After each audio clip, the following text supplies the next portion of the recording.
Morning. This is the second time for my talk on the Diamond Sutra. This is a sutra that we are talking about, the Diamond Sutra. And the last time we spent about 45 minutes in the introduction of the sutra. The importance of the sutra, why are we always studying this sutra, and the significance of it. Now, I remember in the last few minutes before we left last time, we were talking about the translations of this sutra. We're talking about Western scholars, such as Edward Guan, who translated the Diamond Sutra from Sanskrit into English. For those first-time comers, you may not know what Sanskrit is. Sanskrit is the classical Indian language at the time of the Buddha in India. And sutras were translated from Sanskrit, mostly into Chinese, but since about 150 years ago, and many Western scholars attempted to translate from Sanskrit into English. So one of the most famous ones, Western scholars, Edward Guan, he spent his whole life in studying Sanskrit, Chinese, and translated quite a few sutras from Sanskrit into English. Now there's also an internationally famous Buddhist scholar by the name Max Muller, a German professor, expert in Sanskrit and Chinese. He also translated the Diamond Sutra. This is the Diamond Sutra is what we're talking about, just for those who don't know. This is the Diamond Sutra, one of the most important sutras in the Mahayana Buddhism. Not just in the Mahayana, also in the Hinayana too. Hinayana or Theravada also study this sutra. There's also a Professor Eugene Brenoff and Samuel Beale, again Sanskrit scholars in the last century, also had some translations.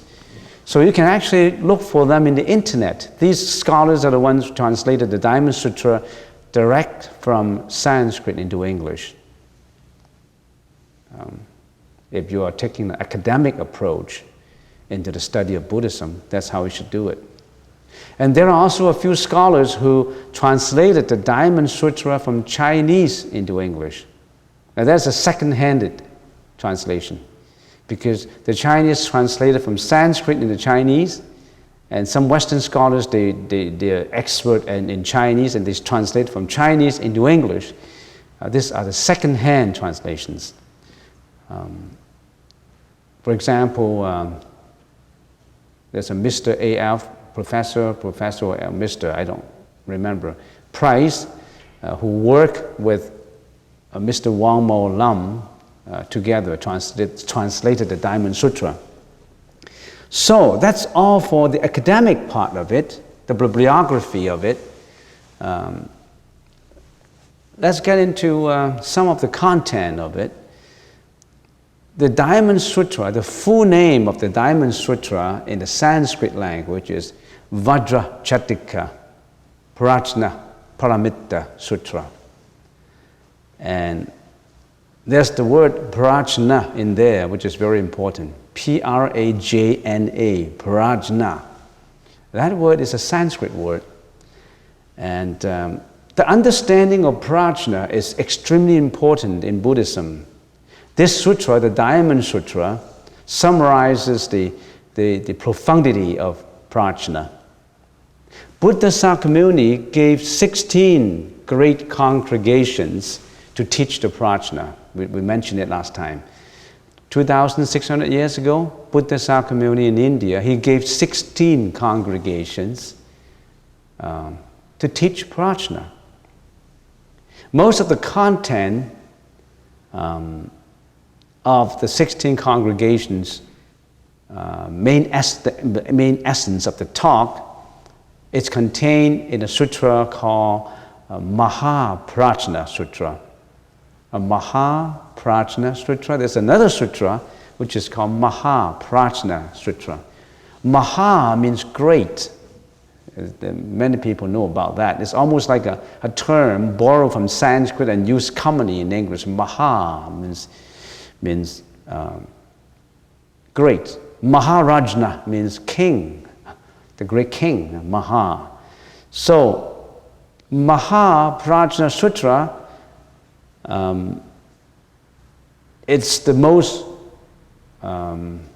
voluminous of all sutras in explaining prajna. And this sutra, it's in Chinese. It contains 600 volumes translated by Xuan Zhang, as I have said before. Xuan Zhang, one of the monk in about 1,100 years ago in the Tang Dynasty. There was a monk in China in the Tang Dynasty, the most venerable Xuan Zhang Yun Zhong Dai Si, Xuan Zhang Fa, as I have said before. It was translated by him together with a team of translators. 600 volumes. That team spent 3 years in translating it. So translation is a very strenuous work, especially from one language to another. The Diamond Sutra is a summary of this Mahabharata Sutra. So if you think that, studying this Mahabharata Sutra, 600 volumes, would take me a long time. Just the translation is 3 years, so if I study it in Chinese, given that if your Chinese is good enough, you study in Chinese, 600 volumes, a lot of characters, millions of characters, a lot of time must be spent to study it. And if you think that I just want to grasp a general outline of it, a summarization of it, then you study the Diamond Sutra. This Diamond Sutra is a summary, is an outline of the 600 volumes Mahabharata Sutra. So that's why this is important. And this Diamond Sutra, in Chinese, it's not very long, 5,800 characters, Chinese characters. In the English language, I don't know, it's easily defined by clicking at a computer to get the total number of words. Not that long, not that long. The translation is not that long. It's easier to grasp and easier to finish in terms of studying time and efforts.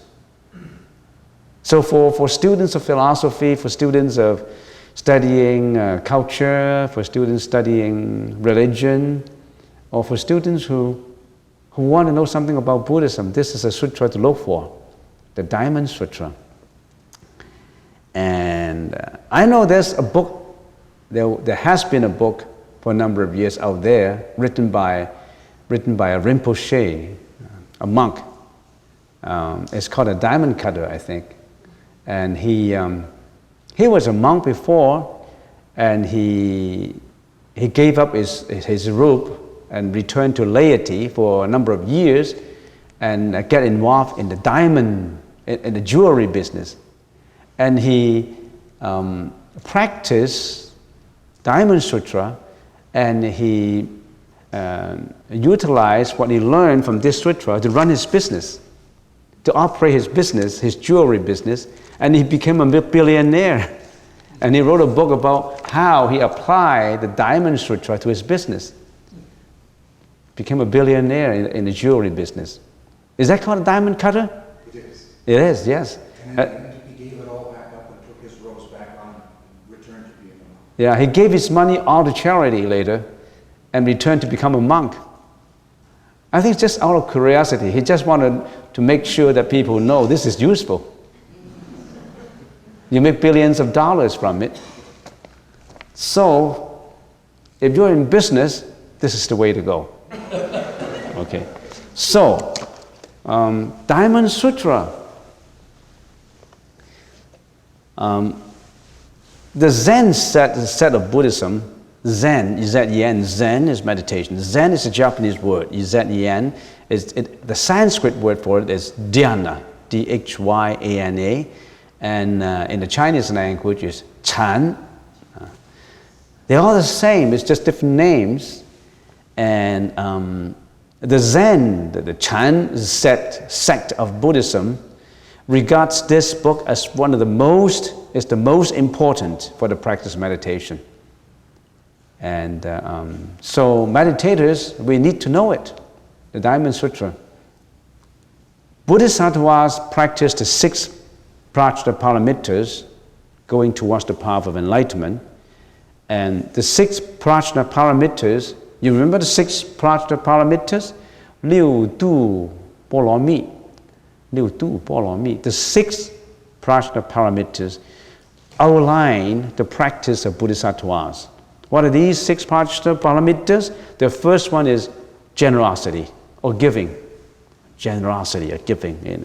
The practice of giving. The second one is ethics, the practice of morality, the practice of precepts. And the third one is patience, the practice of tolerance. The fourth is efforts, the practice of diligence. The fifth is concentration, the practice of meditation. The sixth is wisdom, the cultivation of wisdom. So you need these six paramitas are practiced by Bodhisattvas on their way to get enlightenment, on their way to get nirvana. To cultivate wisdom, you need this Diamond Sutra. You need the Prajna Sutra. This is a sutra in the Prajna classification category. So just a few more words on the 6 paramitas. When I come to think of it, just 2 years ago I gave a lecture to a group of 16 professors, all from China, from Beijing University, from Tsinghua University, from the north, the south, the 16 professors, all coming to Simon Fraser University's in-house program for a month in the management course.